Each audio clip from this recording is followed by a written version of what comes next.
Bati na porta do galpão número 3. Ninguém atendeu, porque nunca houve ninguém lá dentro. Por 5 anos, meu filho Daniel me garantiu que os 8 galpões que eu construí com Maurício estavam alugados. Todos. Empresas sérias, contratos longos, pagamentos em dia. Mãe, relaxa. Eu cuido de tudo. Você não precisa se preocupar com essas coisas. E eu acreditei. Claro que acreditei. Era meu filho. Todo mês o dinheiro caía na minha conta. 17 mil reais. Sempre no dia 5. Certinho. Eu via o extrato. Via a transferência com o nome Administradora Bittencourt. E ficava tranquila. Até que naquela manhã de terça-feira, eu resolvi fazer algo que não fazia há 5 anos. Visitar meus próprios galpões. Não avisei ninguém. Não liguei para Daniel.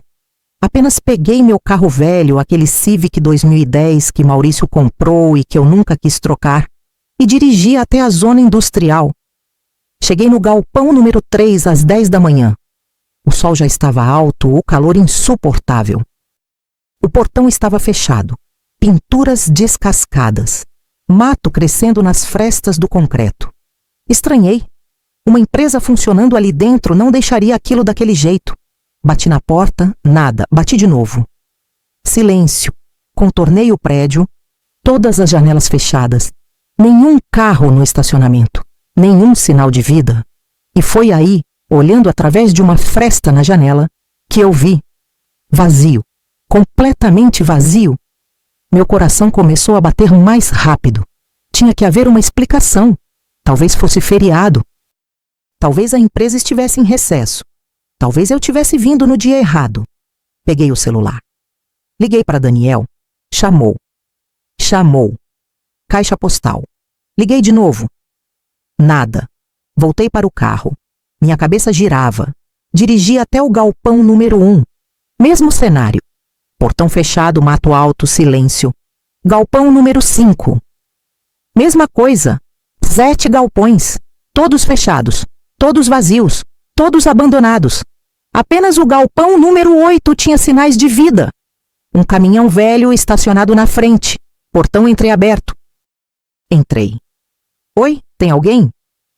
Um homem de uns 50 anos apareceu limpando as mãos num pano sujo de graxa. Pois não? Bom dia, eu sou Helena Bittencourt, dona desse galpão. O homem franziu a testa. Dona? Pensei que o dono era o Daniel. Daniel é meu filho. Ele administra os aluguéis para mim. Ah, entendi. Sim, eu aluguei esse galpão dele faz uns 3 meses. Guardo uns caminhões aqui. 3 meses? Apenas 3 meses. E os outros 5 anos? E os outros galpões? Perguntei, tentando manter a voz calma. O senhor sabe se estão alugados? O homem coçou a cabeça. Não sei, não. Mas pelo que vejo quando passo por aqui, os outros estão todos fechados. Parecem abandonados faz tempo. Abandonados. A palavra ecoou na minha cabeça. Agradeci ao homem e saí. Sentei no carro. Respirei fundo. E foi aí que a pergunta bateu como um soco. Se os galpões estavam vazios, de onde vinha o dinheiro que caía na minha conta todo mês? Peguei o celular. Abri o aplicativo do banco. Olhei o extrato dos últimos meses, dia 5 de cada mês. Transferência. Administradora Bittencourt. 17 mil reais. Sempre igual. Sempre certinho. Sempre da mesma origem. Mas agora eu sabia. Não era aluguel. Era o próprio Daniel me pagando. Com dinheiro de onde? Liguei para ele de novo. Dessa vez, atendeu. Oi, mãe. Desculpa, estava em reunião. Tudo bem? Daniel, a gente precisa conversar. Sobre o quê? Sobre os galpões. Houve uma pausa pequena, mas que disse tudo. O que tem os galpões? Eu tô aqui na frente deles, e eles estão todos vazios. Silêncio. Daniel? Mãe, eu posso explicar. Meu estômago revirou. Então explica. Não por telefone. Vamos conversar pessoalmente. Hoje à noite, na sua casa. Não. Agora! Me explica agora! Mãe, eu tô trabalhando. A gente conversa direito mais tarde, tá? E ele desligou. Fiquei ali, parada, segurando o celular, tentando processar o que acabara de acontecer. Meu filho tinha mentido para mim, por 5 anos. Mas por quê? E de onde vinha aquele dinheiro? Você já descobriu uma mentira tão grande que sentiu o chão sumir debaixo dos seus pés? Voltei para casa dirigindo no automático. Nem sei como cheguei. Entrei, tranquei a porta, sentei no sofá e comecei a pensar. 5 anos, 60 meses, 17 mil reais por mês. Peguei a calculadora do celular, fiz a conta. 1.020.000 reais. Daniel tinha me pagado mais de 1 milhão de reais ao longo de 5 anos, dinheiro que supostamente vinha dos aluguéis. Mas os galpões estavam vazios. De onde ele tirou esse dinheiro? Abri o notebook, entrei no site do banco, acessei minha conta completa, não só o extrato do aplicativo. Fui até a seção de investimentos e então vi meus investimentos. Os títulos que Maurício e eu compramos anos atrás. 15 anos de economia. CDBs, fundos, tudo o que a gente juntou para a aposentadoria. Saldo. 127 mil reais. Congelei. Isso estava errado, muito errado. Procurei nos arquivos antigos do e-mail. Achei um extrato de 6 anos atrás, antes de Daniel começar a administrar tudo. Saldo na época, R$1.350.000. 1.350.000 reais. Agora tinha 127 mil. Mais de 1 milhão tinha desaparecido. Minha visão embaçou. Precisei respirar fundo para não desmaiar. Daniel não estava me pagando aluguel. Ele estava me devolvendo meu próprio dinheiro, aos poucos, para eu não desconfiar. E tinha roubado mais de 1 milhão de mim. Você consegue imaginar o que é descobrir isso? Que durante 5 anos, enquanto você achava que estava vivendo tranquila com os aluguéis dos seus imóveis, alguém estava te roubando silenciosamente? O celular tocou. Era Isabela, minha neta. Vó, tudo bem? Tava com saudade. Tentei controlar a voz. Oi, minha filha, tudo bem, sim. Vó, você tá estranha. Aconteceu alguma coisa? Não consegui segurar. Isabela, eu preciso conversar com você, pode vir aqui? Agora? Agora! Vó, você tá me assustando! Por favor, é urgente! Ela prometeu que vinha. Desliguei e voltei a olhar para aquela tela do computador. Aqueles números que não faziam sentido. Aquele buraco de mais de 1 milhão de reais. Como ele fez isso? Como conseguiu tirar dinheiro da minha conta sem eu perceber? Procurei no histórico de transações e então encontrei transferências, dezenas delas, para uma conta que eu não conhecia. Valores variados, 50 mil reais, de 80 mil reais, de 120 mil reais. Todas autorizadas com senha e token. Minha senha, meu token. Mas eu nunca autorizei nada disso. E foi aí que lembrei. 2 anos atrás, Daniel me convenceu a trocar para o banco digital dele. Disse que era mais prático, mais seguro. Ele mesmo configurou tudo no meu celular. Cadastrou senha, token, tudo. Mãe, confia em mim. Assim você não precisa ir ao banco. Faz tudo pelo celular. Ele tinha acesso. Ele sempre teve acesso.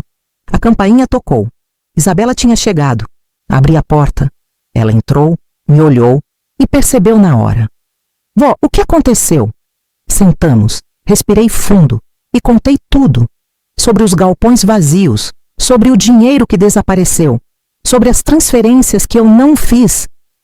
Isabela ficou pálida. Vó, você tem certeza disso? Mostrei a ela a tela do computador, os números, as datas, tudo.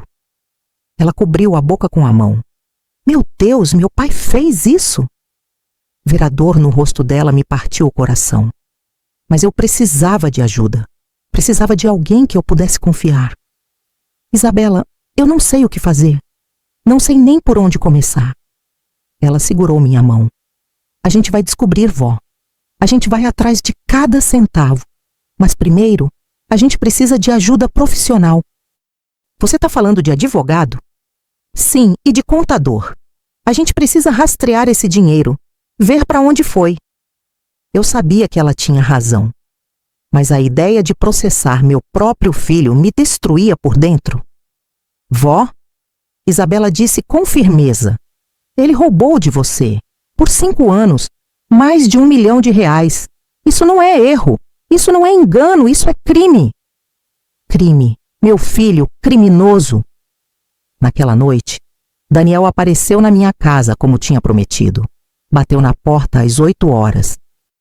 Isabela quis ficar, mas eu pedi que ela esperasse no quarto. Eu precisava olhar no olho dele. Precisava ouvir da boca dele. Abri a porta. Daniel entrou com aquele sorriso falso que eu comecei a reconhecer. Oi, mãe. Desculpa aí a demora. Senta. Ele sentou. Eu fiquei de pé. Explica. Explicar o quê? Os galpões, Daniel. Os galpões que você disse que estavam alugados, que não estão.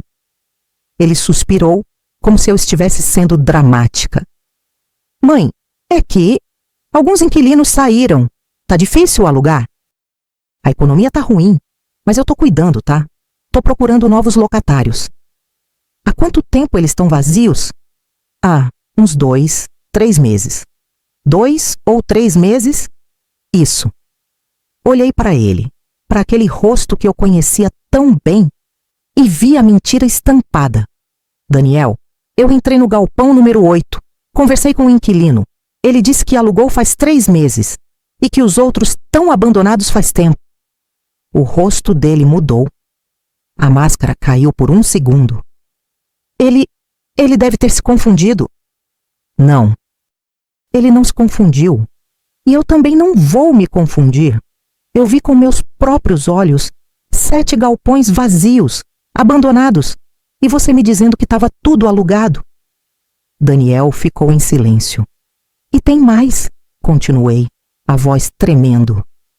Eu entrei na minha conta do banco e descobri que mais de R$1 milhão desapareceram dos meus investimentos. Ele empalideceu. Mãe, não me chama de mãe. Não agora. Me explica. Me explica de onde veio o dinheiro que você depositava na minha conta todo mês. Me explica para onde foi meu dinheiro. Ele abriu a boca. Fechou. Abriu de novo. Eu peguei emprestado. Emprestado? Sim, eu precisava. Para investir. Para fazer a empresa crescer. Ia devolver tudo, eu juro. Emprestado. Daniel, você tirou mais de R$1 milhão da minha conta sem me avisar. Isso não é empréstimo. Isso é roubo. Não é roubo. É meu dinheiro também. Um dia vai ser meu mesmo. As palavras saíram da boca dele como um veneno. Um dia vai ser meu mesmo. Como se eu já estivesse morta. Como se meu dinheiro já fosse dele. Sai da minha casa. Mãe, me espera. Sai. Agora. Ele se levantou, hesitou. Depois caminhou até a porta. Antes de sair, virou. Você vai se arrepender disso. E saiu batendo a porta. Isabela saiu do quarto correndo. Vó, eu ouvi tudo. Caí no sofá. E pela primeira vez desde que tudo começou, chorei. Chorei pela traição, pela ganância, por ter criado um filho capaz de fazer isso comigo. Isabela se sentou ao meu lado, me abraçou. A gente vai resolver isso, vó, eu prometo. Mas naquela noite, enquanto tentava dormir, uma pergunta não saía da minha cabeça. Se Daniel roubou mais de R$1 milhão de mim, para onde foi esse dinheiro? E o que mais eu ainda não tinha descoberto? Se você está acompanhando essa história, se está sentindo cada palavra comigo, eu preciso que você faça algo. Se inscreve nesse canal. Aperta o sininho. Porque o que vem pela frente vai ser pesado. E eu preciso saber que você está aqui comigo. Que você quer saber a verdade. Porque descobrir o que meu filho fez com aquele dinheiro foi pior do que eu jamais imaginei. No dia seguinte, procurei Dr. Augusto Ferreira, o advogado que tinha sido amigo do Maurício. Ele me recebeu no escritório dele, ouviu tudo em silêncio anotando. Quando terminei, ele tirou os óculos e me olhou com pena. Helena, isso é grave, muito grave, mas a gente vai precisar de mais informações. Eu preciso saber exatamente para onde esse dinheiro foi. Preciso de extratos completos, de comprovantes, de tudo. Eu tenho os extratos aqui. Passei a ele os documentos que imprimi. Ele analisou, página por página. As transferências foram todas para a mesma conta, uma conta empresarial, Bittencourt Investimentos. Você conhece essa empresa? Não, mas eu vou investigar. Augusto pegou o telefone, fez algumas ligações. Quando desligou, o rosto dele estava sério. Helena, essa empresa foi aberta há 6 anos. Os sócios são Daniel e Lorena. Lorena, minha nora. Então não era só Daniel. Ela também estava envolvida. O que essa empresa faz? Segundo o registro, compra e venda de imóveis. Mas vou precisar de mais tempo para investigar as movimentações. Compra e venda de imóveis. Com o meu dinheiro. Você já sentiu que cada resposta só traz mais perguntas? Que quanto mais você descobre, pior fica. Augusto, o que eu faço agora? Ele respirou fundo. Primeiro, a gente bloqueia acesso dele à sua conta, imediatamente. Segundo, a gente entra com uma ação de ressarcimento. Terceiro, dependendo do que eu descobrir, a gente pode estar falando de um caso criminal. Criminal. De novo essa palavra. Saí do escritório do Augusto com a cabeça girando. Fui direto ao banco. Troquei todas as senhas. Cancelei todos os acessos. Pedi para bloquearem qualquer movimentação que não fosse feita pessoalmente por mim. A gerente me olhou com curiosidade, mas não perguntou nada. Quando saí do banco, meu celular tocou. Era Daniel. Não atendi. Ele ligou de novo, de novo, de novo. Na 5ª ligação, atendi. O quê? Mãe, a gente precisa conversar. A gente já conversou. Você não entende. Você está fazendo tudo errado. Você está... Eu troquei as senhas do banco. Você não tem mais acesso. Silêncio do outro lado. Você fez o quê? O que eu deveria ter feito há 5 anos? Mãe, você não pode fazer isso. Eu preciso desse acesso. Você precisa? De quê? De continuar roubando de mim? Eu não roubei. Eu investi. E ia devolver tudo. Quando? Quando eu morresse? Ele não respondeu. Desliguei na cara dele. E foi aí que percebi. A guerra tinha apenas começado. Porque Daniel não ia desistir. Não ia aceitar perder o controle. Não ia deixar eu descobrir tudo. E eu? Eu não ia parar até saber a verdade. Toda a verdade. Mesmo que ela me destruísse.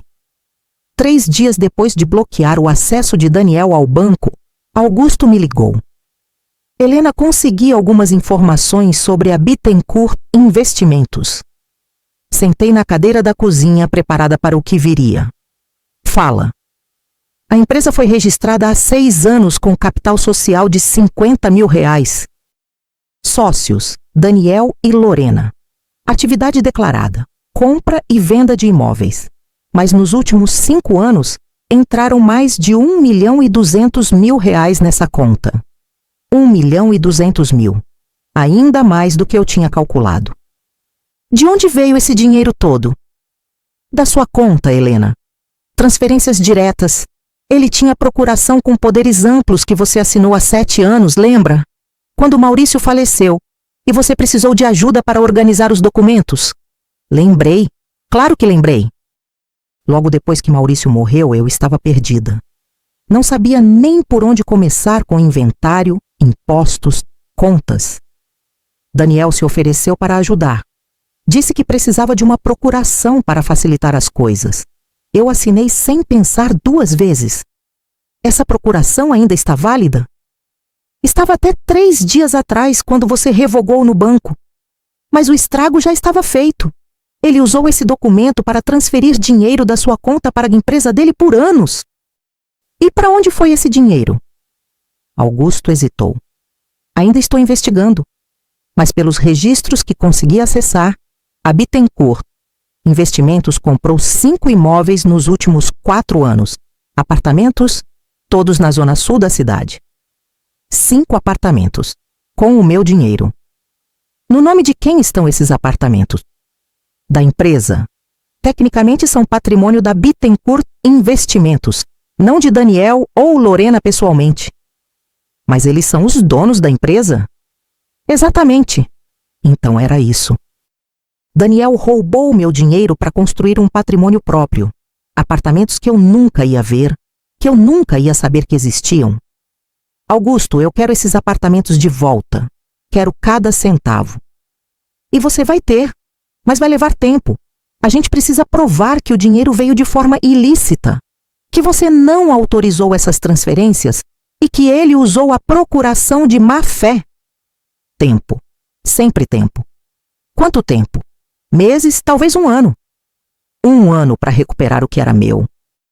1 ano vendo meu filho livre, gastando meu dinheiro, vivendo bem enquanto eu lutava na justiça. Você já sentiu essa impotência? De saber que foi roubada, de ter provas, mas ainda assim precisar esperar? Tem mais uma coisa, Augusto disse. Descobri que 2 desses apartamentos estão alugados. E o dinheiro dos aluguéis vai direto para a conta pessoal de Lorena. Lorena, vivendo do meu dinheiro roubado. Quanto ela recebe por mês? Aproximadamente R$ 8.000. R$ 8.000. Todo mês. Dinheiro que vinha dos apartamentos comprados com o que eles roubaram de mim. Augusto, eu quero processar os 2 agora. Já estou preparando a ação. Mas Helena, você precisa estar pronta. Isso vai ser uma guerra. Eles vão negar tudo. Vão dizer que você autorizou, que você sabia de tudo. Mas eu não sabia. Eu sei, mas provar isso é outra história. Desliguei o telefone e fiquei sentada ali, sozinha na cozinha, olhando para o nada. Como chegamos a esse ponto? Onde foi que eu errei como mãe? Naquela tarde, Isabela apareceu. Ela tinha ido atrás de informações por conta própria. Vó, você precisa ver isso. Ela abriu o notebook e me mostrou uma página de rede social. Um perfil de Lorena, fotos, muitas fotos. Lorena em restaurantes caros. Lorena em viagens. Lorena com bolsas de grife, sapatos caríssimos, joias. Olha a data dessas fotos, vó. Todas dos últimos 3 anos. 3 anos. Exatamente quando as transferências aumentaram. E olha essa aqui. Isabela clicou em outra foto. Lorena na frente de um apartamento. Legenda. Nosso novo investimento. Era um dos apartamentos. Um dos 5 que Augusto tinha mencionado. Ela estava exibindo o que tinha roubado de mim. Tem mais, Isabela continuou. Achei o perfil da Glória, mãe da Lorena, olha só. Mais fotos. Glória em restaurantes. Glória com roupas novas. Glória em viagens. Vó, eles não estão só gastando seu dinheiro, eles estão ostentando. E eu estava aqui, na minha casa velha, dirigindo meu carro de 2010, economizando em tudo, achando que estava vivendo dos aluguéis dos meus galpões, enquanto eles viviam como reis. Você já descobriu que as pessoas que te roubaram ainda riam da sua cara? Ainda postavam fotos felizes enquanto você sofria? Naquela noite, Daniel apareceu na minha porta, sem avisar, sem ligar antes. Toquei a campainha várias vezes. Eu não ia abrir. Mas ele continuou insistindo. Mãe, eu sei que você está aí. A gente precisa conversar. Isabela estava comigo. Ela quis chamar a polícia, mas eu disse que não. Fui até a porta. Não abri. Apenas gritei do outro lado. Não tem nada para conversar, Daniel. Vai embora. Mãe, você não entende. Você está fazendo tudo errado. Você está ouvindo gente errada. Gente errada? Eu estou ouvindo meu extrato bancário. Eu estou vendo onde foi meu dinheiro. Mas eu posso explicar. Deixa eu entrar. Não. Vai embora antes que eu chame a polícia. Ele bateu na porta. Forte. Depois chutou. Você vai se arrepender disso. Você está me humilhando. Está me tratando como ladrão. Porque você é ladrão. Silêncio do outro lado. E então, a voz dele saiu baixa, perigosa. Eu te avisei, mãe. Você vai se arrepender. Os passos dele se afastaram. Isabela me abraçou tremendo. Vó, ele deu medo. A gente precisa tomar cuidado. Ela tinha razão. Daniel não estava mais fingindo. A máscara tinha caído completamente. E eu não sabia do que ele era capaz. No dia seguinte fui ao cartório. Queria ver com meus próprios olhos a tal procuração que tinha assinado 7 anos atrás. A funcionária me atendeu, procurou nos arquivos e trouxe uma cópia. Olhei o documento, minha assinatura, meu CPF. Dando poderes amplos e irrestritos a Daniel Bittencourt para movimentar contas, assinar contratos, representar meus interesses. Poderes amplos e irrestritos. Eu tinha dado a ele as chaves do cofre e ele tinha esvaziado tudo. Esse documento ainda está valendo? Perguntei à funcionária. Procuração não tem prazo de validade, a menos que seja revogada. E como eu revogo? Tem que fazer outra escritura revogando todos os poderes. Custa uma taxa e precisa de 2 testemunhas. Fiz na hora. Ali mesmo. Revogação completa de todos os poderes que eu tinha dado a Daniel. Quando saí do cartório com o documento na mão, senti um alívio pequeno. Pelo menos agora ele não podia fazer mais nada. Não legalmente. Mas o que ele já tinha feito? Isso eu ainda precisava descobrir. Augusto me ligou no final da tarde. Helena, encontrei algo estranho. Um dos apartamentos que a empresa comprou foi revendido há 6 meses. Revendido? Sim, por R$300 mil. Mas o dinheiro não entrou na conta da empresa. Entrou direto numa conta no nome de Francisco. Francisco, o pai de Lorena. Quem é Francisco? Sogro de Daniel, pai de Lorena. Ele também está envolvido nisso. Então não eram só Daniel e Lorena. Era a família inteira. Augusto, para quantas pessoas meu dinheiro foi? Ele suspirou. Ainda não sei, Helena, mas estou investigando. Desliguei e sentei no sofá. Cada dia que passava, a situação ficava pior. Cada informação nova era uma facada. E o pior, eu ainda não sabia até onde isso ia. Naquela noite estava tentando dormir quando o celular tocou. Número desconhecido. Atendi hesitante. Alô? Helena. Era a voz de Lorena, fria, calculada. O que você quer? Vim te dar um conselho. Deixa isso quieto. Não entra com processo. Não faz escândalo. Porque se você fizer, vai se arrepender. Você tá me ameaçando? Não. Tô te avisando. Daniel fez tudo certo, tudo legal. Você assinou a procuração. Você autorizou. Se você levar isso para a justiça, quem vai parecer louca é você. Eu nunca autorizei ele roubar de mim. Roubar? Lorena deu uma risada seca. Helena, você tá velha, tá confusa. Não lembra das coisas direito. Quando a gente mostrar isso pro juiz, todo mundo vai ver que você precisa de ajuda. Velha, confusa. As mesmas palavras de sempre. Você não vai conseguir, Lorena. Nós já conseguimos, Helena, por 5 anos e você nem percebeu. Ela desligou. Fiquei segurando o celular, as mãos tremendo. Eles não iam desistir. Iam lutar, iam mentir, iam me pintar como louca, confusa, senil, e talvez conseguissem. Você já teve medo de que a verdade não seja suficiente? De que mesmo com provas, mesmo com razão, você perca? 2 dias depois, Augusto apareceu no meu apartamento com notícias. Helena, terminei a investigação preliminar. Consegui mapear todo o fluxo de dinheiro. Sentamos à mesa.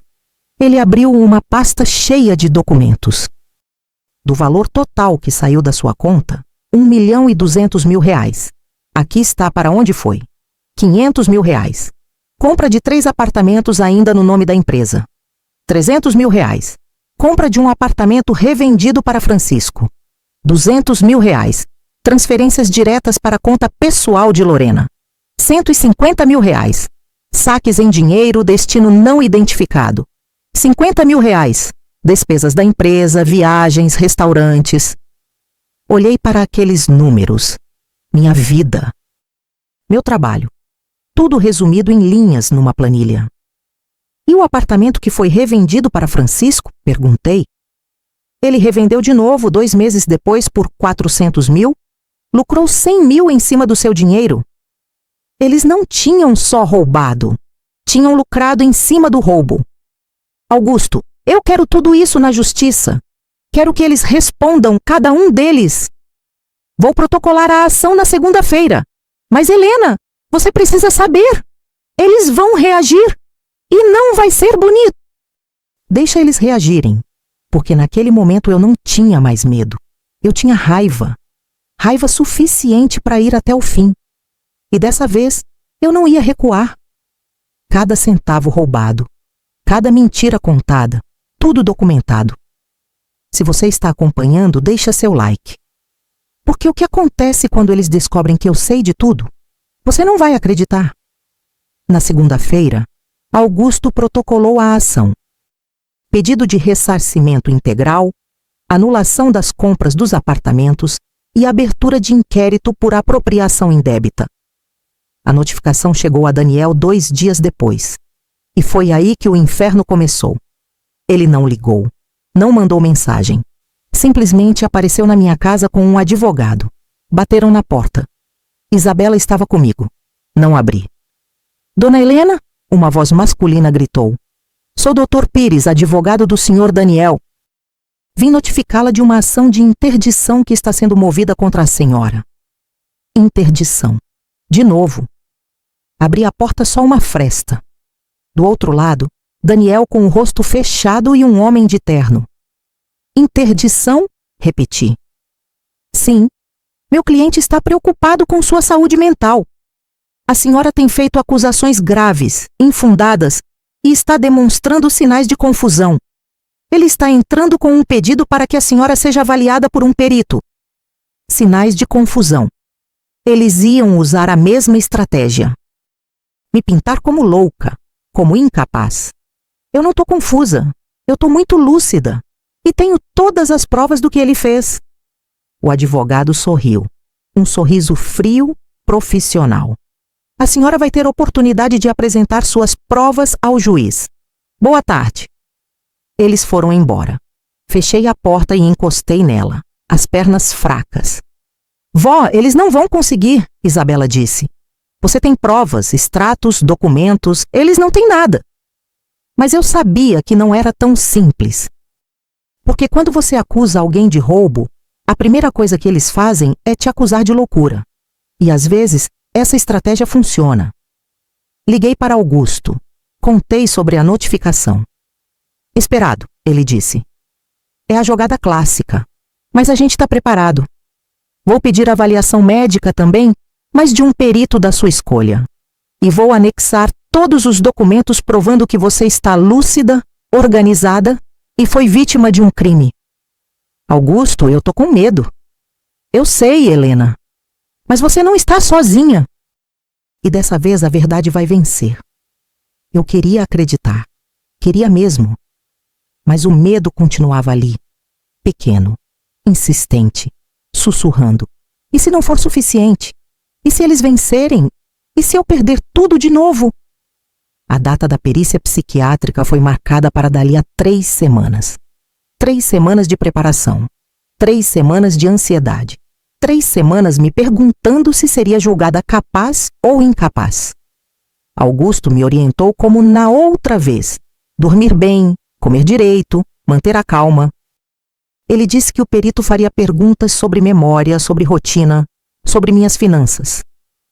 Helena, você precisa demonstrar que sabe exatamente o que aconteceu, que tem controle dos fatos, que não está confusa. Mas como não ficar confusa quando cada dia trazia uma nova descoberta, uma nova traição? Isabela me ajudava a treinar as respostas. Nome completo, data de nascimento, endereço, quantos galpões eu tinha, quanto Daniel roubou, para onde foi o dinheiro. Eu sabia tudo, cada número, cada data, cada detalhe.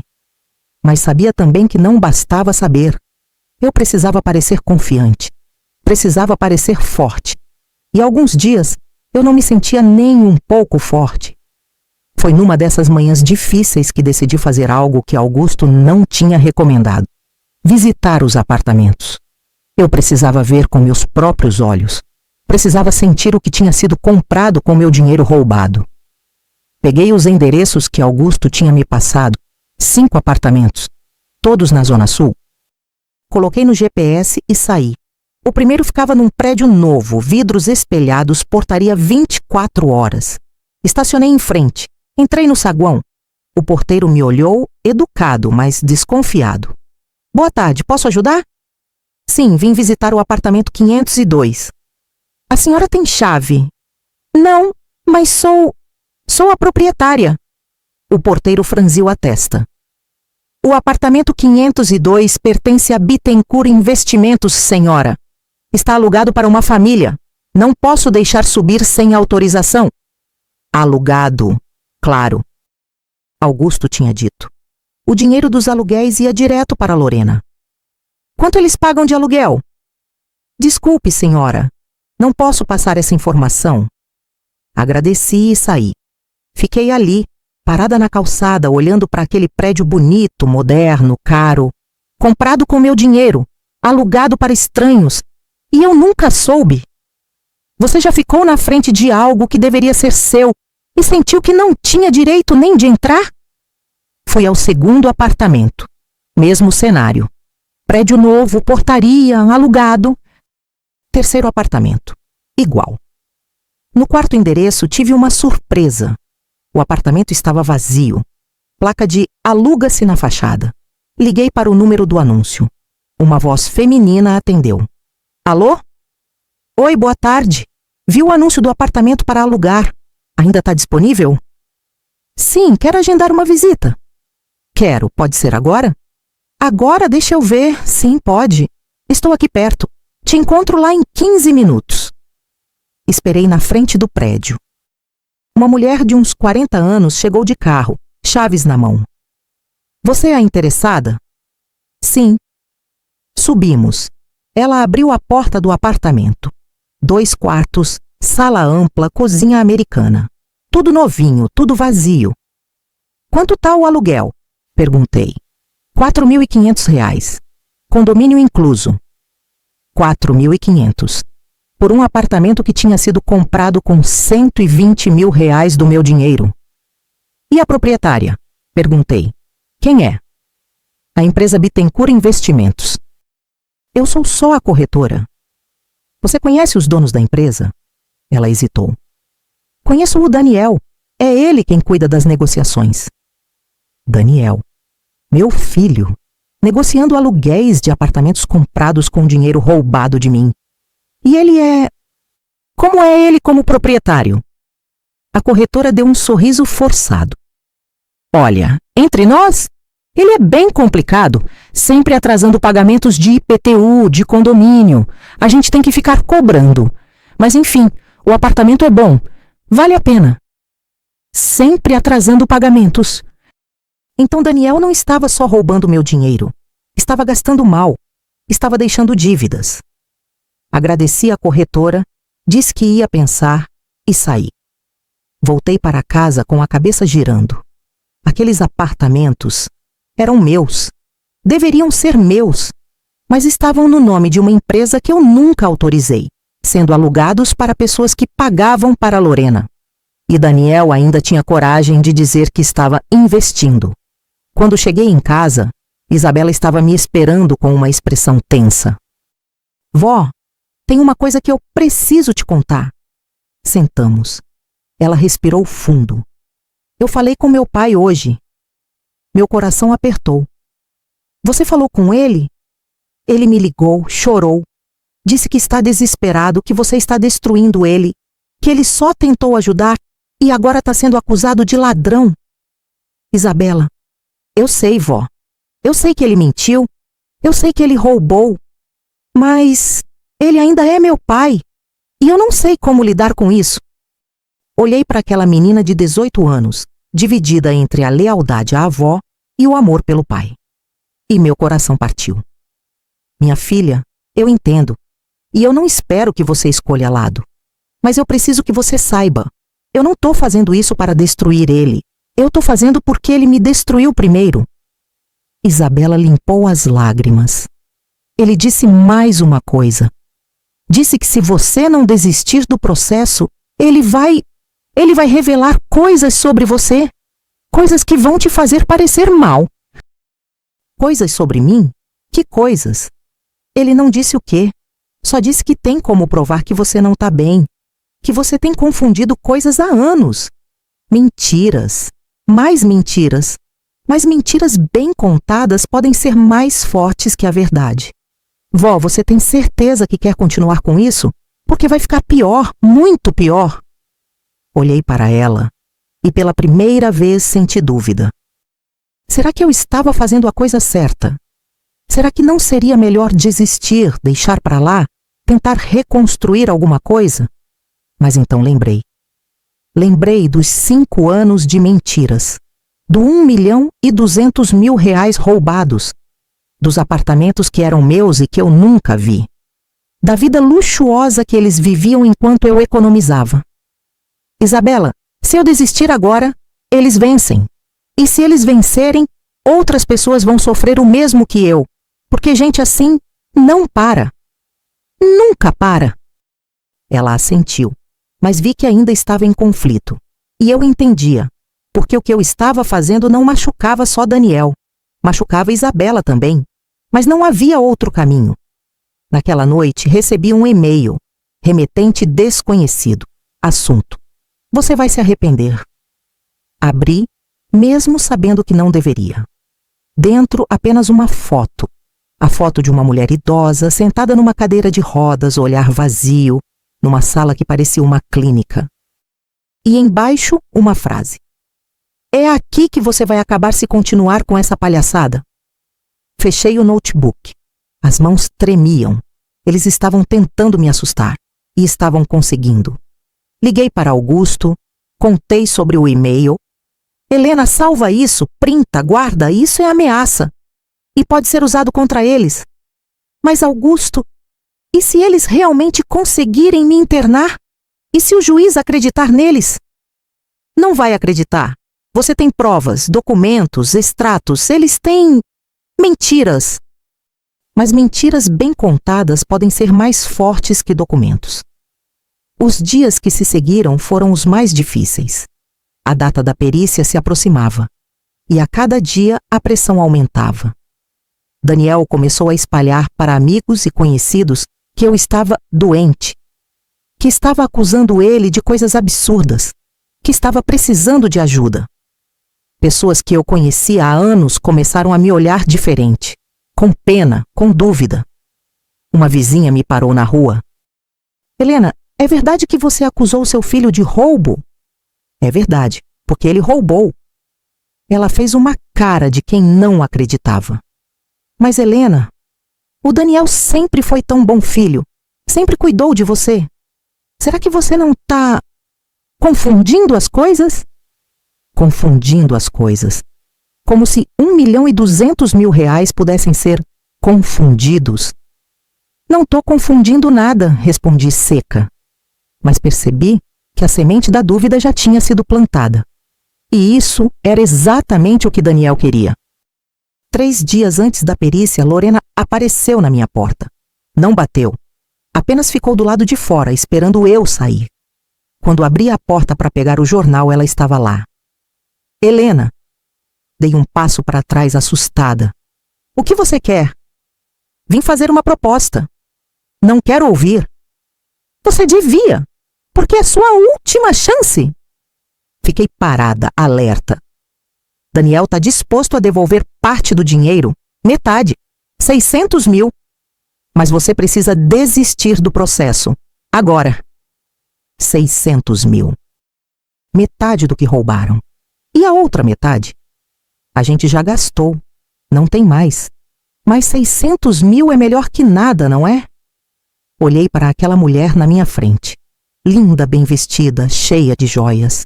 Tudo comprado com meu dinheiro. Não? Não? Não aceito. Quero tudo de volta. Cada centavo. Lorena deu um sorriso frio. Então você vai perder tudo.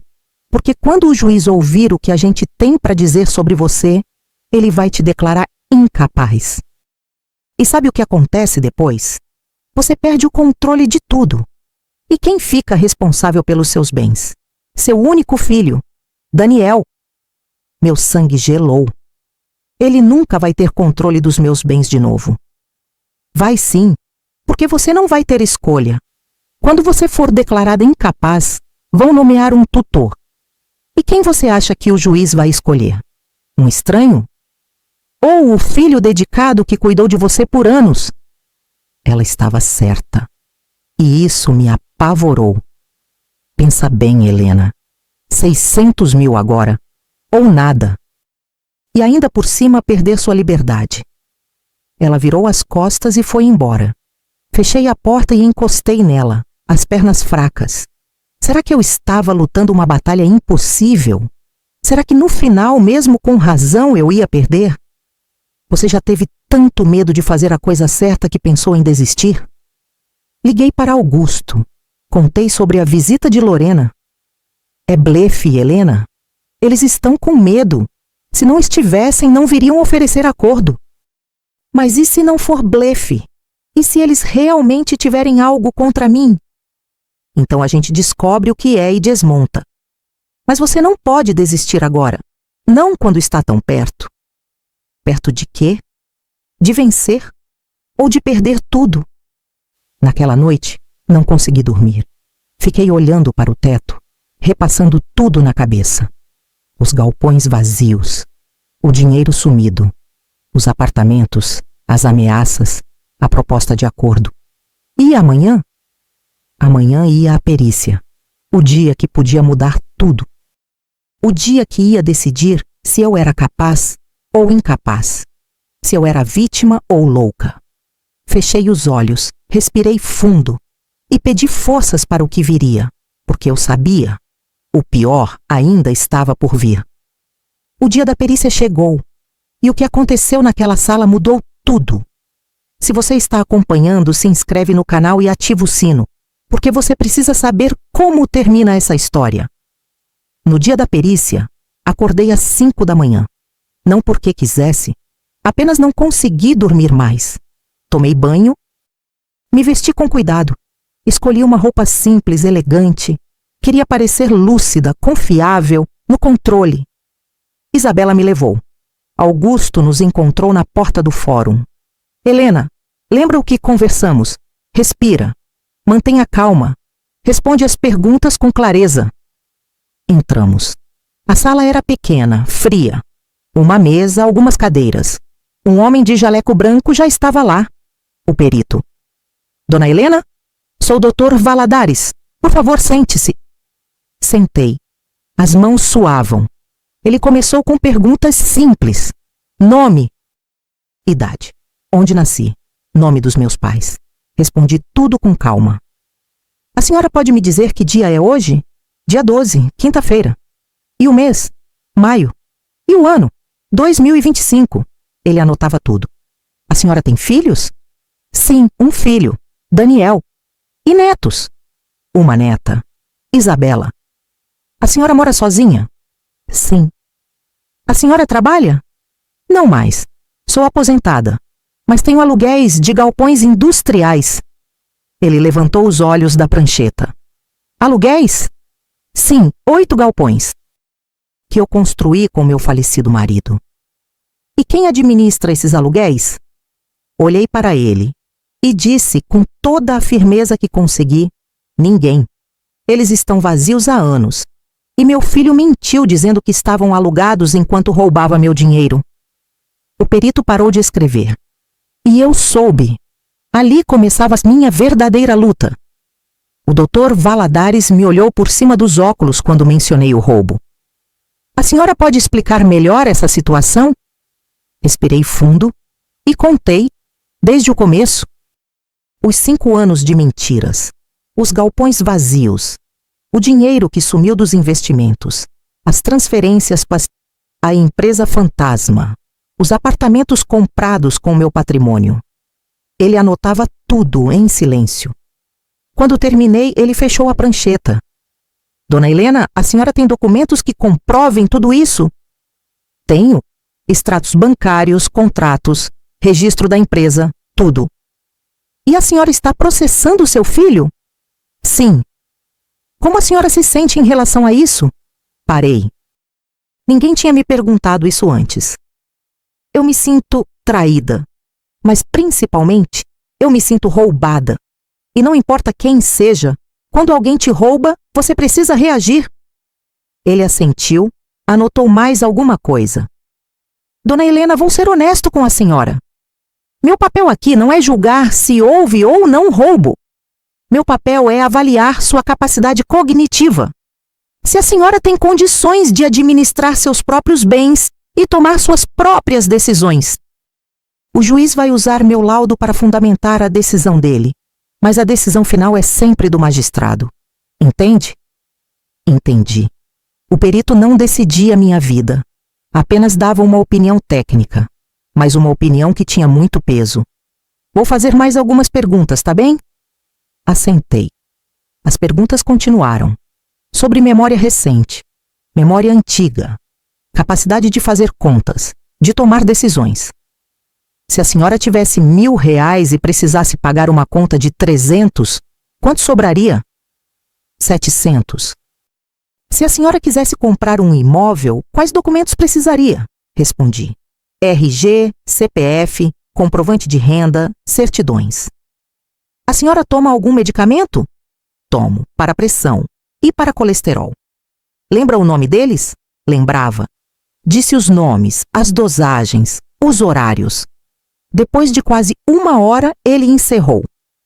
Dona Helena, muito obrigado. Meu laudo vai ficar pronto em 1 semana e será encaminhado ao juiz. A senhora vai ser notificada da decisão dele. 1 semana. Mais 7 dias de espera. Mais 7 dias sem saber se eu era considerada capaz ou não.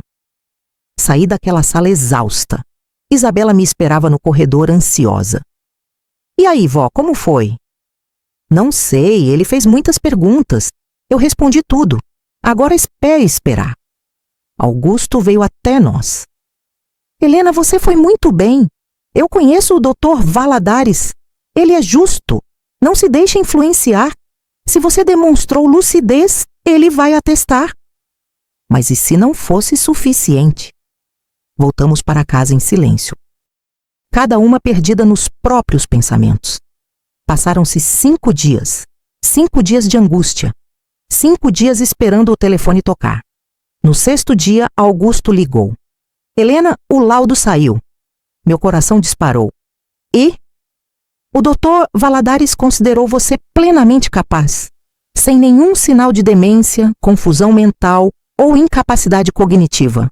O laudo é extremamente favorável. Fechei os olhos. Lágrimas de alívio escorreram. Então eu venci? A perícia sim. Mas, Helena, isso não encerra o processo de interdição. Daniel pode contestar o laudo. E provavelmente vai. Além disso, ainda tem o processo de ressarcimento rodando paralelamente. Essa batalha ainda vai demorar. Claro, nunca era simples. Nunca era rápido. Mas pelo menos oficialmente eu não era louca. Não era incapaz. Era vítima. 2 dias depois recebi a notificação da audiência. Daniel tinha contestado o laudo como Augusto previu. Agora o juiz ia ouvir os 2 lados antes de decidir. A audiência foi marcada para dali a 2 semanas. E foi quando Augusto me ligou com uma notícia inesperada. Helena, o advogado de Daniel entrou com um pedido de juntada de provas. Eles querem apresentar documentos que, segundo eles, comprovam que você autorizou tudo. Que documentos? Não sei ainda. Só vou ter acesso no dia da audiência. Mas seja o que for, esteja preparada. Eles não vão desistir fácil. Documentos. Que documentos eu poderia ter assinado autorizando Daniel a roubar de mim? Os dias que antecederam a audiência foram de nervosismo constante. Mal conseguia comer. Mal conseguia dormir. Isabela ficava comigo sempre que podia. Mas percebi que ela também estava sofrendo. A barra de estar no meio dessa guerra estava pesando. Vó, meu pai me ligou ontem de novo. Olhei para ela apreensiva. O que ele disse? Que me ama, que sente falta de mim. que eu sou a única pessoa da família que ainda fala com ele. Isabela: eu sei, vó, eu sei o que ele fez, mas ele ainda é meu pai, e isso dói. Abracei ela, porque não tinha palavras, não tinha como consertar aquilo. Daniel não tinha destruído só minha vida, tinha destruído a própria família. No dia da audiência cheguei cedo. Augusto me esperava na porta do fórum. Pronta? Não, mas vamos assim mesmo. Entramos na sala. Daniel já estava lá, sentado ao lado do advogado dele. Quando me viu, desviou o olhar. Lorena não estava, nem Francisco. Apenas Daniel e o advogado. O juiz entrou. Todos se levantaram. Podem sentar, vamos começar. O advogado de Daniel foi o primeiro a falar. Excelência, viemos contestar o laudo pericial apresentado. Acreditamos que o perito não teve acesso a informações cruciais que demonstram o real estado mental da senhora Helena. Que informações? O juiz perguntou. O advogado abriu uma pasta e tirou vários papéis. Temos aqui documentos assinados pela senhora Helena ao longo dos últimos 5 anos. Documentos nos quais ela autoriza expressamente meu cliente a administrar seus bens, movimentar suas contas e fazer investimentos em seu nome. Augusto se levantou. Excelência, esses documentos já foram analisados. A procuração que a senhora Helena assinou foi revogada. E mesmo quando estava vigente, ela não autorizava apropriação indébita. Apropriação indébita? O advogado de Daniel rebateu. Excelência, não houve apropriação. Houve investimento. Meu cliente usou o dinheiro da mãe para comprar imóveis que hoje valem mais do que o investimento inicial. Ela não perdeu nada. Ela ganhou. Ganhou? Augusto retrucou. Os imóveis não estão no nome dela. Estão no nome de uma empresa da qual ela não é sócia. Como isso é ganhar? O juiz levantou a mão, pedindo silêncio. Senhor Daniel, o senhor pode explicar por que criou uma empresa sem incluir sua mãe como sócia, se estava usando o dinheiro dela? Daniel se levantou nervoso. Excelência, foi para proteger o patrimônio dela. Se os imóveis ficassem no nome dela diretamente, ela teria que pagar mais impostos. A empresa foi uma forma de otimização fiscal. E por que a senhora não foi informada disso? O juiz me perguntou diretamente. Me levantei, as pernas tremendo. Porque eu nunca autorizei, Excelência. Eu nem sabia que essa empresa existia até algumas semanas atrás. Ela autorizou sim, Daniel gritou. Eu mostrei todos os documentos. Ela assinou tudo. Ela só não lembra por quê. Por que o quê? O juiz cortou. Daniel parou. Olhou para o advogado. O advogado fez sinal para ele sentar e ficar quieto. Mas o estrago já estava feito. O juiz tinha percebido a hesitação. Senhor Daniel, termine a frase. Ela não lembra por que o quê? O advogado se levantou rapidamente. Excelência, meu cliente está nervoso. É uma situação difícil processar a própria mãe. Entendo. Mas eu preciso de respostas claras. Senhor Daniel, a senhora, sua mãe, autorizou ou não a criação dessa empresa? Daniel olhou para mim. Pela primeira vez em semanas, nossos olhos se encontraram de verdade. E eu vi. Vi a culpa, o medo, o arrependimento. Ela assinou a procuração.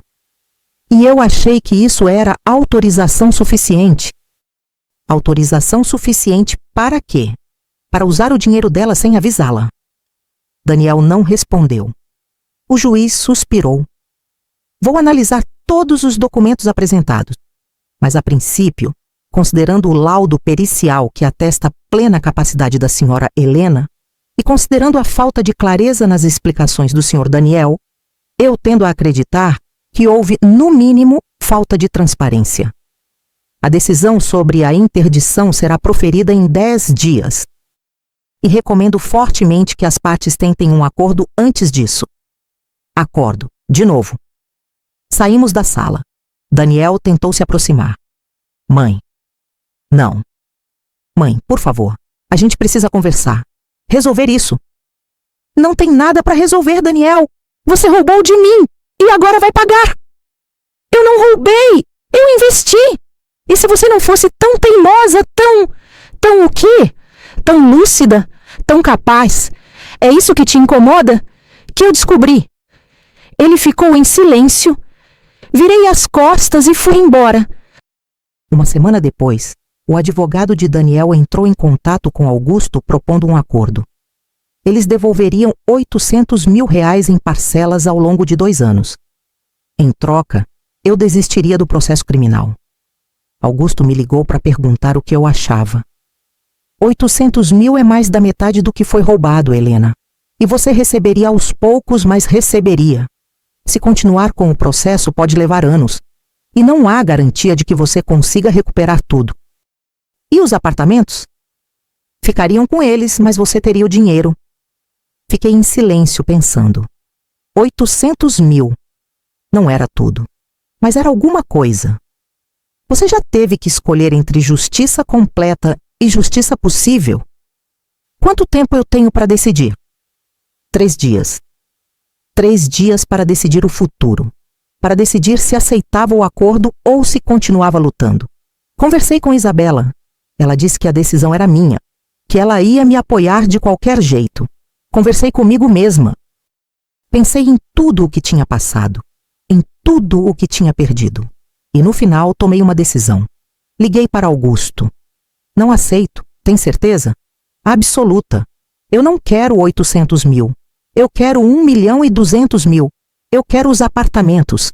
Eu quero justiça. E eu quero que ele responda criminalmente pelo que fez.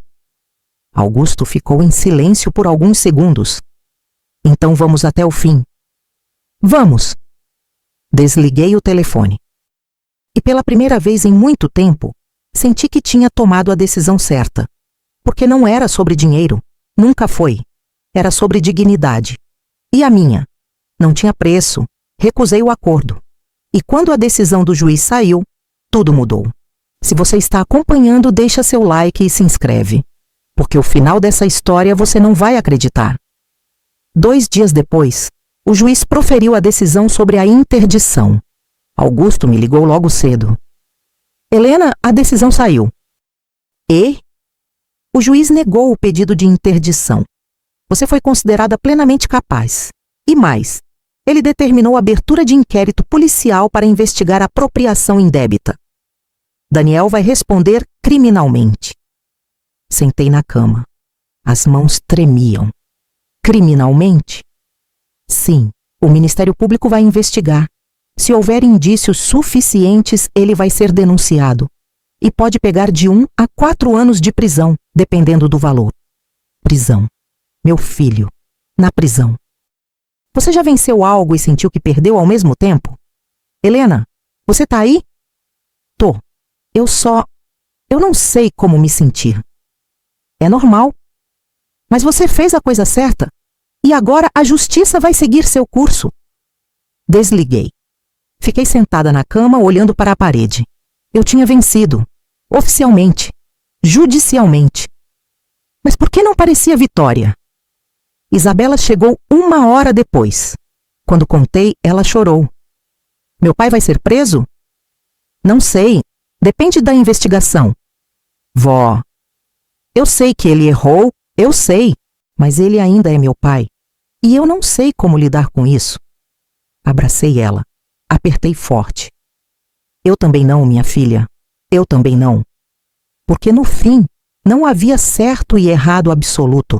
Havia apenas dor. Dor de ter sido traída. Dor de ter que processar o próprio filho. Dor de ver a família desmoronar. E essa dor? Essa ninguém ia devolver. Nem o juiz. Nem o dinheiro. Ninguém. Naquela noite, olhei pela janela. A cidade continuava viva lá fora. E eu continuava de pé. Machucada, cansada. Mas de pé. E talvez no final fosse só isso que importava. Continuar. Mesmo quando dói. Mesmo quando parece impossível. Continuar. O inquérito policial foi aberto 1 semana depois da decisão do juiz. Um delegado foi designado para o caso. Dr. Campos, um homem de uns 50 anos, sério, de poucas palavras. Fui à delegacia prestar depoimento. Levei todos os documentos. Extratos, contratos, registros da empresa, tudo. O delegado analisou cada página em silêncio. Depois me olhou. Dona Helena, a senhora tem noção de que isso pode resultar em prisão para seu filho? Tenho. E mesmo assim quer prosseguir? Respirei fundo. Ele roubou mais de 1 milhão de mim. Se fosse outra pessoa, o senhor não abriria investigação? Ele assentiu. Abriria. Só queria ter certeza de que a senhora entende a gravidade. Entendia. Claro que entendia. Mas o que ele não entendia era a gravidade do que Daniel tinha feito comigo. Não era só dinheiro, era confiança, era dignidade. Era 5 anos da minha vida vivendo uma mentira. Saí da delegacia com um peso no peito. Cada passo que eu dava nessa direção parecia certo e errado ao mesmo tempo. Naquela tarde, Isabela me ligou, a voz tremendo. Vó, aconteceu uma coisa grave. Meu coração parou. O que foi? Meu pai, ele está internado. Foi uma decisão desesperada. Ele não aguentou mais a pressão. Mamãe encontrou ele a tempo e chamou socorro. Fechei os olhos. As pernas falharam. Sentei no chão mesmo, ali no meio da sala. Ele tá bem? Tá. Os médicos disseram que ele vai se recuperar. Mas vó, ele deixou uma carta para você. Uma carta. Lorena tá levando agora, ela vai aí. Desliguei o telefone. Fiquei sentada no chão tentando processar.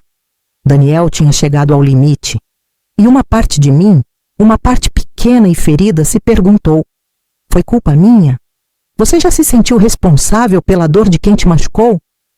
15 minutos depois, Lorena tocou a campainha. Abri a porta. Ela estava irreconhecível, sem maquiagem, cabelos desarrumados, rosto inchado de tanto chorar. Helena? Entra. Ela entrou. Ficamos de pé na sala, em silêncio constrangedor. Ele vai ficar bem, Lorena disse, a voz fraca. Mas ele não aguenta mais. A culpa está destruindo ele. Ela tirou um envelope amassado do bolso. Ele escreveu isso antes. Pediu para eu te dar. Peguei o envelope. Minhas mãos tremiam. Helena, eu sei que você me odeia. E tem razão. Eu fui cúmplice. Eu sabia de tudo desde o começo. E eu deixei acontecer porque gostei da vida que o dinheiro trouxe. Pelo menos ela estava sendo honesta. Ele te contou tudo? Perguntei. Sim. Disse que ia usar o dinheiro temporariamente, que ia investir e devolver com lucro. E eu acreditei, ou fingi acreditar. E quando percebeu que não ia devolver, ela desviou o olhar. Quando já era tarde demais, quando já tínhamos comprado os apartamentos, gastado o resto, aí não tinha mais volta. Silêncio. Helena, eu não estou pedindo perdão, mas eu queria que soubesse. Eu vou devolver o que puder. Vou vender minhas coisas, vou trabalhar. Vai demorar, mas eu vou pagar. Ela virou as costas e saiu antes que eu pudesse responder. Fiquei ali, sozinha, segurando aquele envelope. Sentei no sofá. Abri com mãos trêmulas. A letra era de Daniel, irregular, apressada. Mãe, se você está lendo isso é porque eu não aguentei mais. Eu roubei de você. Não tem outra palavra. Não foi investimento. Não foi proteção. Foi roubo. E eu fiz isso porque sempre me senti menor que o pai. Menor que você. Eu nunca fui bom o suficiente. Nunca construí nada sozinho. Tudo o que eu tinha vinha de vocês. Quando o pai morreu, eu vi uma chance de provar que eu era capaz. De construir algo meu. Mas eu não era capaz. Nunca fui. Então peguei o que era seu e fingi que era conquista minha. Os apartamentos, a empresa, tudo. Era para ser minha prova de valor. Mas no fundo, eu sempre soube. Eu não valia nada. Você me criou bem, me deu tudo. E eu retribuí destruindo você. Não espero perdão, não mereço. Só queria que soubesse. Eu te amo. Sempre amei. E sinto muito, por tudo. Daniel. Dobrei a carta, coloquei de volta no envelope e chorei. Chorei pelo filho que perdi, pelo homem que ele poderia ter sido, pela insegurança que ele carregava e que eu nunca percebi. Mas chorei também sabendo: dor não justifica crime, insegurança não apaga roubo. 2 dias depois, Daniel teve alta. Eu não fui ao hospital. Não consegui. Isabela foi. Quando voltou, disse que ele estava diferente, quieto, apagado. Ele perguntou de você, vó. O que você disse? Que você precisa de tempo. Tempo. Como se tempo curasse traição. Naquela semana, decidi fazer algo que vinha adiando: investigar mais a fundo a empresa Bittencourt Investimentos. Entrei nos registros online, procurei movimentações. E então achei algo que me fez gelar: uma transferência. R$300 mil. Da empresa para uma conta que eu não reconhecia. Anotei o número. Liguei para Augusto. Augusto, tem uma transferência aqui de 300 mil que não está na sua lista. Me passa o número da conta. Passei. Ele ficou em silêncio. Helena? Essa conta é de Francisco, o pai de Lorena. Francisco. Mas não tinha já uma transferência para ele? Tinha. De 300 mil também. Helena, isso significa que Francisco recebeu R$600 mil no total. 600 mil. Metade do dinheiro roubado tinha ido para o sogro de Daniel. O que ele fez com esse dinheiro? Vou investigar. Mas isso muda tudo. Ele também vai ter que responder. Então inclui ele no processo. Vou fazer isso. Mas Helena, ele é paraguaio. Se ele fugir para o Paraguai, fica muito mais difícil. Não importava, eu queria todos, cada um que participou. 3 dias depois, Augusto me ligou de manhã cedo. Helena, descobri para onde foi o dinheiro de Francisco. Onde? Ele comprou uma casa grande no interior. R$600 mil pagos à vista. Uma casa, comprada com meu dinheiro roubado. Augusto, eu quero essa casa. Vou entrar com pedido de bloqueio hoje mesmo, mas tem um problema. Qual? Francisco desapareceu, ninguém sabe onde ele está. A casa está vazia e o último registro dele foi numa rodoviária, comprando passagem para Foz do Iguaçu. Foz do Iguaçu, fronteira com o Paraguai. Ele fugiu? Parece que sim. Provavelmente soube da investigação e cruzou a fronteira. A gente pode bloquear a casa, mas prender ele vai ser quase impossível. Então o maior cúmplice estava livre, vivendo no Paraguai com R$600 mil do meu dinheiro. Desliguei o telefone, sentei no sofá e pela primeira vez me perguntei: até onde isso vai? Você consegue prender todos os culpados? Consegue recuperar tudo? Ou chega uma hora onde a justiça tem limite? Naquela tarde, o delegado me chamou para depor de novo. Dona Helena, descobrimos algo importante nas investigações. Sentei na cadeira em frente a ele. Seu filho tem um problema sério com jogos de azar, apostas online. Nos últimos 3 anos, ele perdeu mais de R$400 mil nesses sites. 400 mil, jogados fora. Como assim? Ele nunca... Ninguém sabia, ele escondia. Mas rastreamos as movimentações da conta da empresa. Grande parte do dinheiro que saiu da sua conta foi direto para plataformas de apostas. Meu filho era viciado e eu nunca percebi. Isso muda o processo? Perguntei. Muda. Porque não foi só apropriação. Foi desvio de recursos para alimentar vício patológico. Isso pode agravar a pena dele. Saí da delegacia atordoada. Daniel não tinha roubado só por ganância. Tinha roubado porque estava doente. Porque tinha um vício que consumiu ele. E eu nunca vi. Onde eu estava quando meu filho estava se perdendo? Mas então me dei conta. Ele escondeu. Muito bem. De todo mundo. E não era minha culpa. Naquela noite, a notícia saiu no jornal local. Empresário responde por desvio de mais de R$1 milhão da própria mãe. Meu telefone não parou de tocar. Alguns ligavam para apoiar, outros para julgar. Helena, como você faz isso com seu filho? Família é família, Helena. Você não acha que está exagerando? Cada ligação dessas era uma facada, mas eu não recuei. Uma semana depois, Augusto me ligou. Helena, o Ministério Público ofereceu denúncia formal contra Daniel. Ele vai responder criminalmente por apropriação indébita qualificada. A pena pode ser de 1 a 4 anos de prisão. Prisão. Meu filho na prisão. E tem mais. Daniel quer fazer um acordo. Ele aceita se declarar culpado em troca de pena alternativa. Que tipo de acordo? Ele devolve tudo o que ainda tem. Os 3 apartamentos vão para o seu nome. Lorena renuncia a qualquer reivindicação. E ele cumpre pena alternativa, não vai preso. E quanto do dinheiro ele consegue devolver? 400 mil. É o que restou.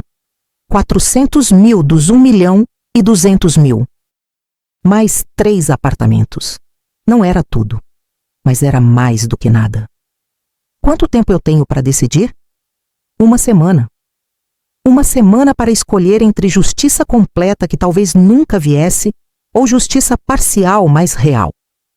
Desliguei o telefone e pela primeira vez em meses não soube o que fazer. Olhei pela janela. A rua estava vazia e eu me senti exatamente assim, vazia, cansada, sem saber até onde eu ainda conseguia ir ou se valia a pena continuar. Passei 7 dias pensando. 7 dias revirando aquela proposta de acordo na cabeça. 400 mil reais. 3 apartamentos. Confissão de culpa, pena alternativa ou continuar lutando. Por quanto tempo? 1 ano? 2? 3? Sem garantia nenhuma de recuperar mais do que isso. E com meu filho possivelmente preso. Isabela vinha me visitar todo dia. Percebia que eu estava consumida pela decisão. Vó, o que seu coração está dizendo? Meu coração está cansado, minha filha. Então descansa. Aceita o acordo. Pelo menos você recebe alguma coisa. Mas não é sobre dinheiro, Isabela. Nunca foi. Então sobre o quê? Olhei para ela e pela primeira vez falei em voz alta o que sentia. É sobre mostrar que não pode. Que filho não pode roubar mãe e sair impune. Que família não é desculpa para crime. Mas ele não vai sair impune, vó. Ele vai confessar, vai ter ficha criminal, vai perder tudo. Ela tinha razão. Daniel já tinha perdido. O casamento estava acabado. Lorena já falava em divórcio. A reputação dele estava destruída. A empresa falida. Mesmo sem prisão, ele já estava pagando. Mas uma parte de mim, aquela parte ferida e raivosa, queria mais. Queria que ele sentisse o que eu senti. Queria que ele perdesse tudo como eu perdi. Você já quis vingança mais do que justiça? No 5º dia, fui visitar os galpões. Fazia meses que não ia lá. Estacionei em frente ao galpão número 3. O mesmo que visitei naquele dia que mudou tudo. Desci do carro. O portão continuava fechado. O mato continuava crescendo. Mas agora eu sabia a verdade. Agora eu não vivia mais na mentira. Sentei no meio-fio, olhando para aquele prédio velho e abandonado. Maurício e eu construímos isso. Tijolo por tijolo. Negociação por negociação. E Daniel destruiu. Não os prédios, mas o significado deles. Fiquei ali por quase 1 hora, apenas sentada, pensando. E então, no silêncio daquela tarde, tomei minha decisão. Liguei para Augusto. Aceito o acordo. Ele ficou em silêncio por alguns segundos. Tem certeza? Tenho, mas com uma condição. Qual? Quero um pedido formal de desculpas, por escrito, reconhecendo tudo o que fez, e quero que seja registrado em cartório, junto com a confissão de culpa. Posso conseguir isso? Mais alguma coisa? Sim, quero que ele faça terapia, pelo vício em jogos, e quero comprovação mensal durante pelo menos 2 anos. Vou incluir no acordo. Helena, você fez a escolha certa. Não sei se era a escolha certa, mas era a escolha que eu conseguia viver. O acordo foi assinado 3 semanas depois, numa sala do fórum, fria, impessoal. De um lado da mesa, eu e Augusto. Do outro, Daniel e o advogado dele. Daniel estava magro, pálido, olheiras fundas. Não parecia o homem que eu conhecia.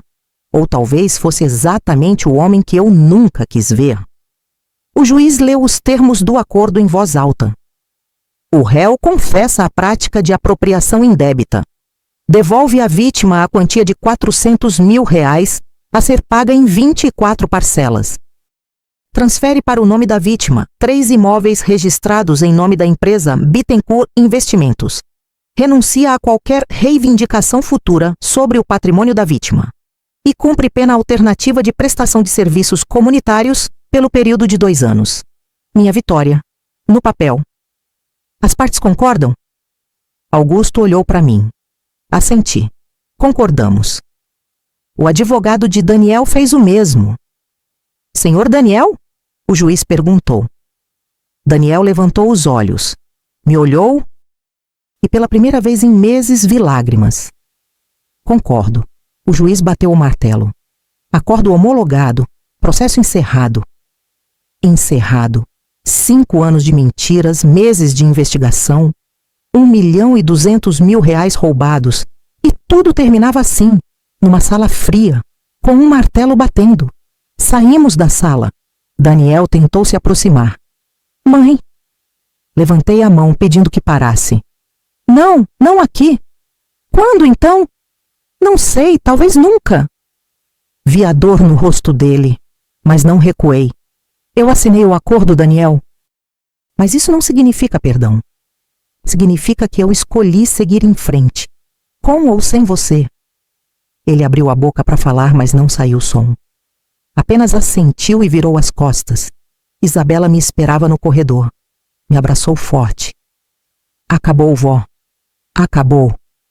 Mas não parecia vitória. Parecia apenas fim. Nos meses seguintes, os apartamentos foram transferidos para meu nome.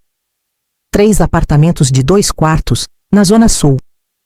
Comecei a alugá-los de novo, dessa vez com administração profissional. Alguém que não fosse da família. O dinheiro começou a cair. Primeiro parcela de Daniel, R$16.600 por mês. Pequeno, mas constante. Depois os aluguéis dos apartamentos, R$10.000 por mês no total. Não era o que eu tinha, nunca seria. Mas era o suficiente para viver com dignidade. Francisco nunca foi encontrado. A casa que ele comprou foi bloqueada judicialmente e depois leiloada. O valor do leilão, R$280 mil, foi depositado na minha conta. Menos da metade do que ele roubou. Mas era algo. Lorena cumpriu a promessa. Vendeu as roupas de grife, as joias, o carro importado. Conseguiu juntar R$80 mil e me depositou. Depois disso, pediu o divórcio de Daniel.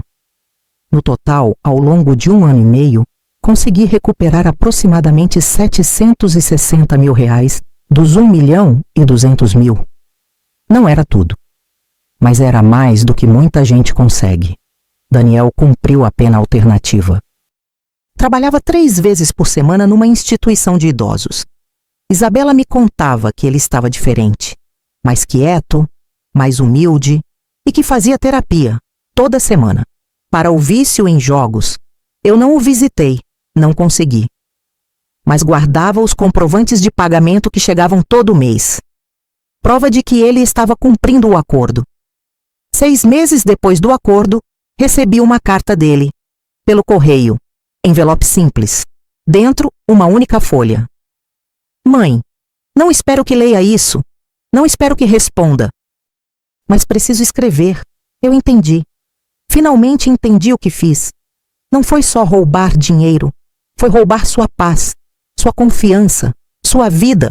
E nenhuma quantia que eu devolva vai apagar isso. Eu estou fazendo terapia. Descobri que sempre tive medo de não ser suficiente. E esse medo me destruiu. E destruiu você. Não estou pedindo perdão, não mereço. Só queria que soubesse. Eu estou tentando ser diferente. Estou tentando ser o filho que eu deveria ter sido. Talvez um dia você consiga me olhar de novo. Ou talvez não. E eu vou ter que viver com isso. Daniel. Dobrei a carta. Guardei na gaveta junto com a primeira. E chorei. Chorei não pelo dinheiro, não pelo que perdi, mas pelo filho que eu tive e que se perdeu pelo caminho. Você já perdeu alguém que ainda está vivo? 1 ano depois do acordo, Isabela se formou em direito. Festa pequena, só alguns amigos, eu e ela. Daniel não foi. Isabela não convidou. Disse que ainda não estava pronta. Mas ela me contou que ligou para ele depois. Que agradeceu por ter pagado a faculdade dela. E que disse que um dia talvez eles pudessem se falar de novo. Talvez. Uma palavra pequena, mas cheia de possibilidades. Hoje, 2 anos depois de tudo, eu acordo na minha casa. A mesma casa onde criei Daniel. A mesma casa que pensei que ia perder. Tomo café olhando pela janela.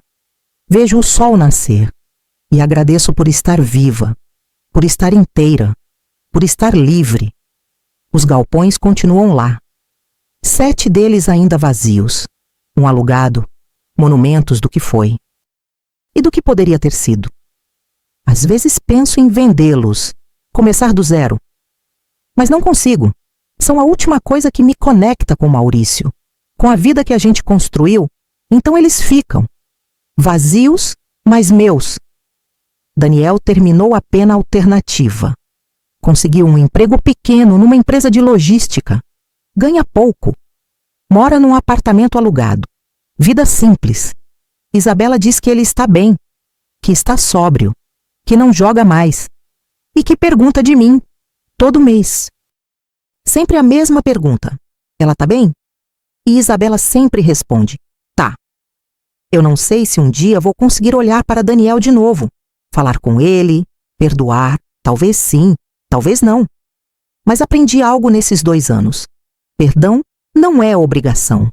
Perdão é escolha. E essa escolha só pode vir quando você está pronta.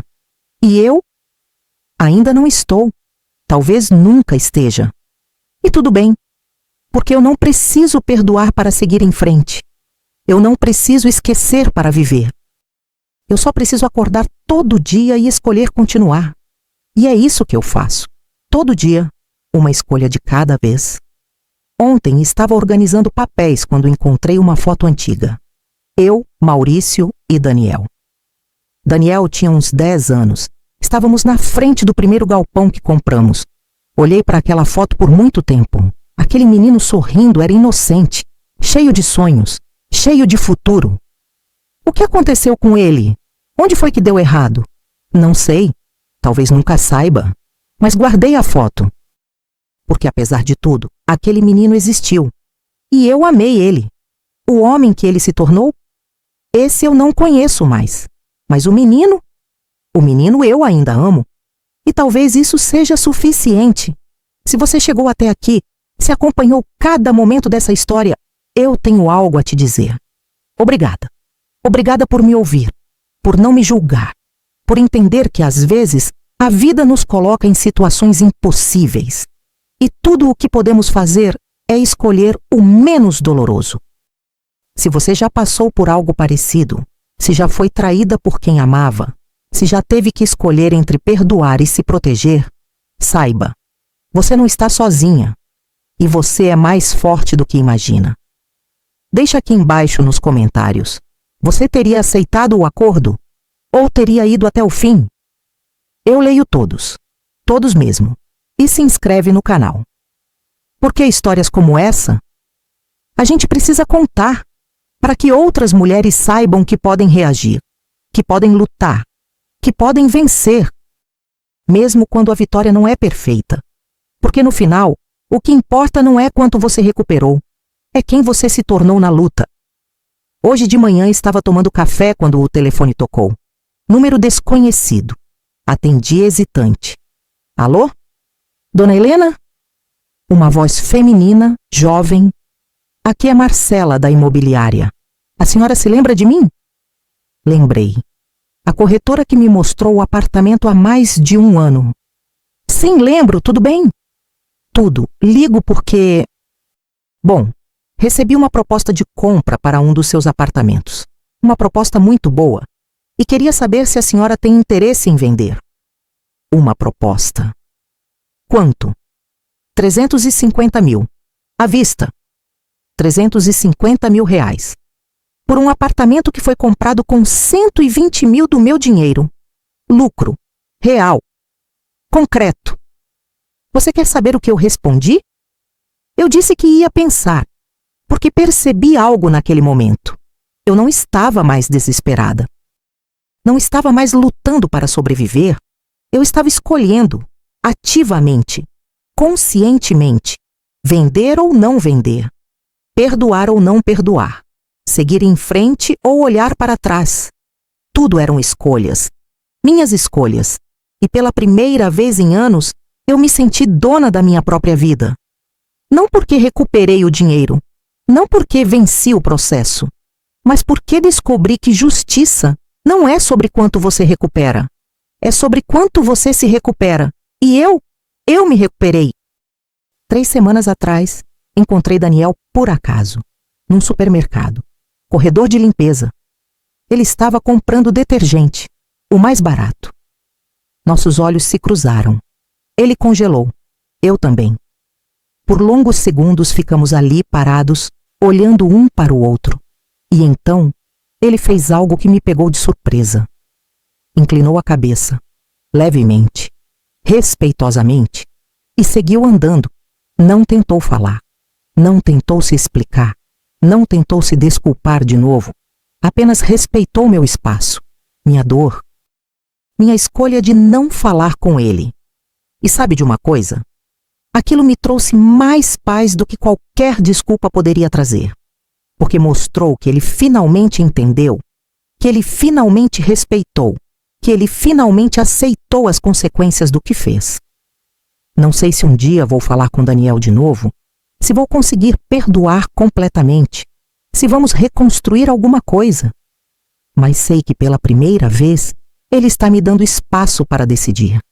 E talvez isso seja o começo, não de um perdão, mas de uma possibilidade pequena, frágil, distante, mas uma possibilidade. E no fim, talvez seja isso que a gente precise para seguir em frente. Não respostas, não finais felizes, apenas possibilidades e a coragem de escolher qual caminho seguir. Eu escolhi o meu e continuo escolhendo, todo dia. Uma decisão de cada vez. E isso é liberdade. A liberdade de ser dona da própria história, mesmo quando ela não termina como a gente imaginava, mesmo quando tem cicatrizes, mesmo quando dói. Porque no final, não é sobre ter uma história perfeita, é sobre ter uma história sua. E essa é minha.